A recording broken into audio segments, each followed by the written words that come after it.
Bonjour, chers frères et sœurs, comment vous allez? Que Dieu nous bénisse ce matin, bien réveillés. Je suis là encore pour nous encourager, pour nous exhorter à prendre la connaissance de la parole de Dieu. Oui, chers frères et sœurs, soyons les chrétiens qui ont une connaissance profonde de la parole de Dieu. Oui, prions à ce que le Seigneur nous fasse connaître sa parole. Vous savez, pour connaître la parole de Dieu, on n'a pas besoin d'avoir doctorat. On n'a pas besoin d'avoir licence. On n'a pas besoin d'être à l'école ou pas. C'est Dieu lui-même qui révèle sa parole. C'est Dieu lui-même qui fait connaître sa parole à quiconque lui demande. C'est pour ça, soyons des chrétiens qui cherchent réellement à connaître la parole de Dieu. Hier, je vous ai parlé d'un sujet concernant certains leaders aujourd'hui qui se détournent de l'objectif. Oui, je dis et je le répète. Parce que l'objectif de Christ, c'est de voir les âmes être sauvées. C'est pour ça, avant que Jésus lui-même n'arrive ici pour accomplir la mission, Jean-Baptiste a été envoyé par Dieu pour venir nous annoncer la repentance. Où Jean-Baptiste criait, repentez-vous, repentez-vous, car le royaume de Dieu est proche. Et Jésus lui-même, il est arrivé là. Plupart de ces messages est centré sur la sanctification. Comment faire pour avoir le royaume des cieux? C'est ce que Jésus a enseigné aujourd'hui. Mais aujourd'hui là, par faute de connaissance, beaucoup nous sommes dans des choses.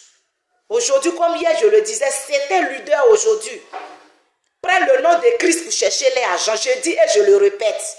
Ils prennent le nom de Jésus pour chercher les agents. Oui, nous avons des exemples, nous voyons aujourd'hui, vous et moi, nous sommes d'accord et nous sommes au courant de ce que sur 100 pasteurs dans le monde entier, 90% prêchent pour les poches. 90% prêchent pour les richesses. Oui, un homme de Dieu qui vient avant de prêcher, il dit déposez le panier.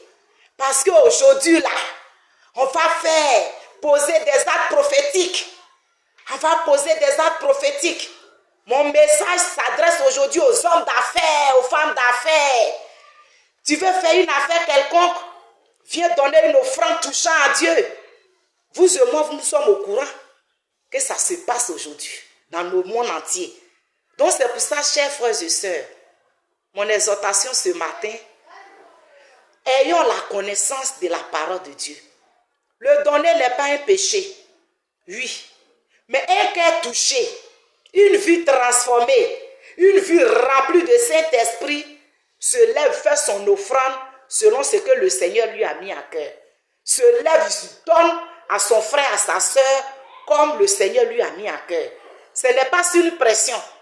Ce n'est pas quelqu'un qui va venir lui dire, c'est en fonction de ton offrande que tu vas avoir ton miracle. Moi, j'ai vu ces choses plusieurs parce que Dieu m'a fait la grâce. Oui, de parcourir beaucoup, partout. Que ça soit dans mon pays ou bien dans d'autres pays, j'ai fait un peu partout par la grâce de Dieu. Et c'est des choses que je vois. Et quand j'arrive, Dieu même me dit, tu as vu, je ouvre tes yeux sur ça pour que toi-même tu vois.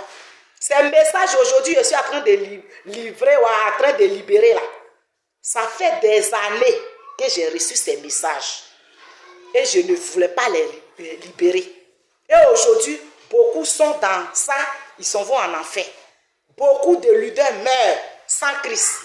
Parce que avant de quitter la terre, là, eux-mêmes là, ils se sont détournés de l'objectif. Donc mon encouragement, mon frère, ma soeur, connaissons la Bible.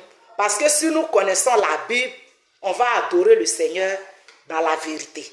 Et ce n'est pas quelqu'un qui va venir mettre cette pression sur nous. Ce n'est pas quelqu'un qui va venir nous distraire avec quoi que ce soit. Donc que Dieu nous bénisse, que sa grâce nous accompagne dans le nom de Jésus-Christ. Amen.